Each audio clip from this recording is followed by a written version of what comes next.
તો ભરૂચ લોકસભા બેઠક માટે ઉમેદવારો જાહેર થઈ ગયા છે અને ભાજપે 6 ટર્મથી ચૂંટાયેલા મનસુખ વસાવાને 7મી વખત ટિકિટ આપી છે. તો ઇન્ડિયા ગઠબંધનમાંથી ચૈતર વસાવાને ટિકિટ આપવામાં આવી છે અને આ બંને ઉમેદવારોએ ચૂંટણી માટે પ્રચાર પણ શરૂ કરી દીધો છે.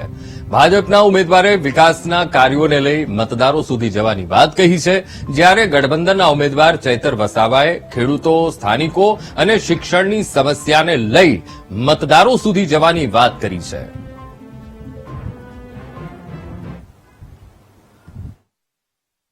દેશના પ્રધાનમંત્રી નરેન્દ્રભાઈ મોદી ન બને એના માટે સામેના વિરોધ પક્ષવાળા બધા ભેગા થયા છે અને ગઠબંધન કર્યું છે કે નરેન્દ્રભાઈ મોદીને એક વખત સત્તામાંથી બહાર ફેંકીએ તો આવનારા દિવસો એમના હાથમાં આવે, પરંતુ એમાં એ નિષ્ફળ ગયા છે. ગઠબંધન એમના સક્સેસ ગયા નથી અને કોંગ્રેસ આજે નેશનલ લેવલ સાવ તૂટી ગઈ છે. પ્રાદેશિક પક્ષો જે દેશમાં છે એ પણ એટલી બધી તાકાતવાળા નથી અને પ્રાદેશિક પક્ષોએ પ્રદેશ પૂરતી ચિંતા કરી, સમગ્ર દેશની ચિંતા ના કરે અને આખા દેશની ચિંતા જો કરનારી પાર્ટી નેશનલ લેવલની પાર્ટી તે ભાજપ છે. એ લોકો ખૂબ સારી રીતે જાણે છે. તો ચૈતર વસાવા અહીંયા ભરૂચ લોકસભામાં આપ આદમી પાર્ટીના ઉમેદવાર છે. એ એમના ગઠબંધનના ભાગરૂપે અહીંયા કોંગ્રેસના સપોર્ટથી એ ઉમેદવારી કરી છે. હવે કોંગ્રેસના લોકો એને કેટલું સમર્થન કરે છે નથી કરતા એ તો જે સમય બતાવશે. અત્યાર સુધી લોકસભાની ચૂંટણીમાં કોંગ્રેસમાંથી માઇનોરિટી આગેવાન આવતા હતા, એટલે માત્ર હિન્દુ મુસ્લિમ કરીને જ મનસુખભાઈ જીતતા આવ્યા છે અને 30 વર્ષ ભરૂચ સંસદીય ક્ષેત્રના લોકો એમને આપ્યા છે. છતાં આજે મનસુખભાઈ વસાવાનું પોતાનું એક કાર્યાલય પણ આ વિસ્તારમાં નથી, પોતે નાદોદથી આવતા હોય છે. ત્યારે લોકોએ હવે એમને આરામ આપવાનું નક્કી કર્યું છે. એમની ઉંમર પણ એ રીતની થઈ છે. ત્યારે આજે ચૈતરભાઈ વસાવાની માંગ આજે ઉઠી છે અને હું ચોક્કસ લોકોને વિશ્વાસ આપું છું, લોકો મારા પર ભરોસો કરશે, મને જીતાડશે. આવનાર દિવસો એમના માટે દરેક વિધાનસભામાં મારા કાર્યાલય હશે, એમાં હું દર અઠવાડિયાને એક દિવસ બેસીશ, લોકોના સુખ દુઃખે ઉભો રહીશ અને લોકોને જ્યારે પણ લોકોની ન્યાયની વાત હશે, એ જમીન બાબતે હશે કે યુવાનો બાબતે હશે, વેપારીઓની હશે કે મહિલાઓની હશે કે ખેડૂતોની, દરેક બાબતોમાં હું લોકો સાથે રહીને એમને સડકથી લઈને સદન સુધી લડવાનું કામ કરીશ, એમને ન્યાય અપાવવાનું કામ કરીશ. તો આજ મુદ્દે સંવાદદાતા યોગેશ પટેલ આપણી સાથે લાઈવ જોડાઈ ગયા છે. યોગેશ, ખાસ કરીને જ્યારે ભરૂચ બેઠકની વાત આવે ત્યારે મનસુખ વસાવા, કારણ કે 6 ટર્મથી તે અહીંયા સાંસદ રહી ચૂક્યા છે, અત્યારે પણ કન્ટિન્યુ છે અને 7મી વખત ફરી એકવાર તેમને ઉમેદવાર તરીકે ભાજપે ઘોષિત કર્યા છે. આ બાજુથી હવે ઇન્ડિયા ગઠબંધન અને એમાંથી ચૈતર વસાવા ડેડિયાપાડા સીટના તેઓ સિટિંગ ધારાસભ્ય છે. આ વખતે વસાવા વર્સિસ વસાવાનો જંગ, ત્યારે મતદારોનો ઝુકાવ કઈ તરફ જોવા મળી રહ્યો છે?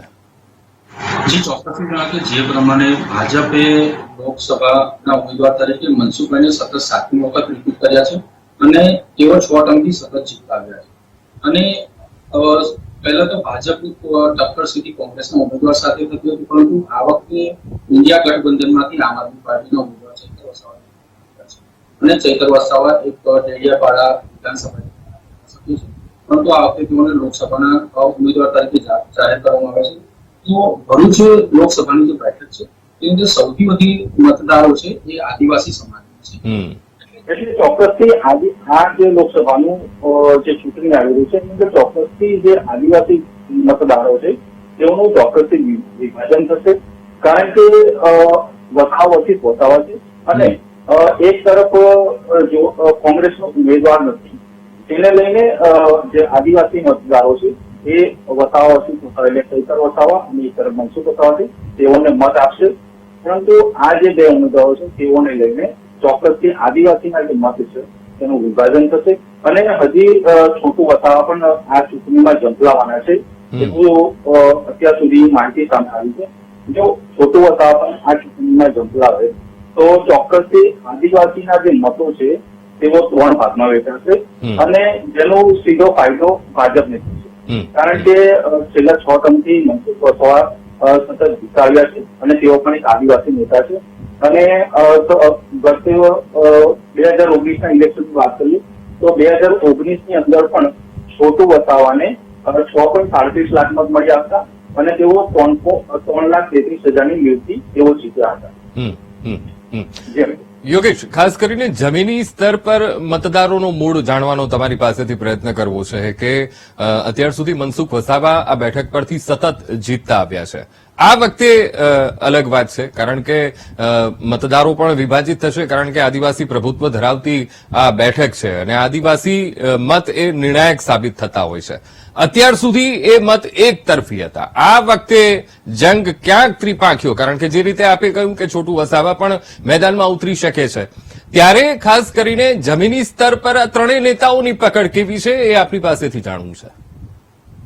ચોક્કસથી જણાવી દઉં અંકુર કે જે પ્રમાણે ચૈતર વસાવાની વાત કરીએ તો ચૈતર વસાવા જે ડેડિયાપાડાના ધારાસભ્ય છે, ડેડિયાપાડામાં તેઓની સારી પકડ છે, પરંતુ ભાજપ પાસે જે ભરૂચ લોકસભા છે તેની અંદર ટોટલ 7 વિધાનસભા આવે છે અને જેમાંથી 6 વિધાનસભા ભાજપ પાસે છે અને એક જ વિધાનસભા એક એવી છે જે ડેડિયાપાડા છે, એ ભાજપ પાસે નથી, આમ આદમી પાર્ટી પાસે છે. અને આ જે ભાજપની જે પકડ છે તેને લઈને ચોક્કસથી જે જમીની સ્તર છે એ તો ભાજપ તરફનો જે ઝુકાવ છે એ વધુ રહ્યો છે આદિવાસી મતદારોનો, પરંતુ આ વખતે ચૈતર વસાવા ઉમેદવાર છે, આમ આદમી પાર્ટીના ઉમેદવાર છે અને એવો યુવા પણ નેતા છે.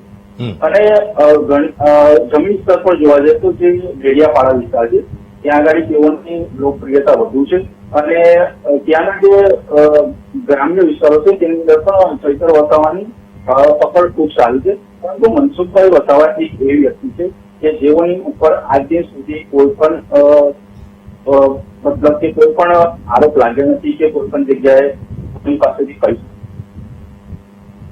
અને મનસુખ વસાવા એક એવી વ્યક્તિ છે કે જેઓ હર હંમેશા માટે જનતા માટે અધિકારીઓની સાથે કે ભાજપની સામે પણ બાયો ચડાવીને લડ્યા છે. એવા ભૂતકાળમાં ઘણા કિસ્સાઓ આ સામે આવ્યા છે અને અત્યારે જમીન સ્તર પર જો પહેલા છોટુ વસાવાનું પણ પકડ સારી હતી, પરંતુ એ વિધાનસભા પૂરતી હતી અને લોકસભાની અંદર છોટુ વસાવાને હર હંમેશા માટે માત મળી છે, ખૂબ ઓછા મત મળ્યા છે.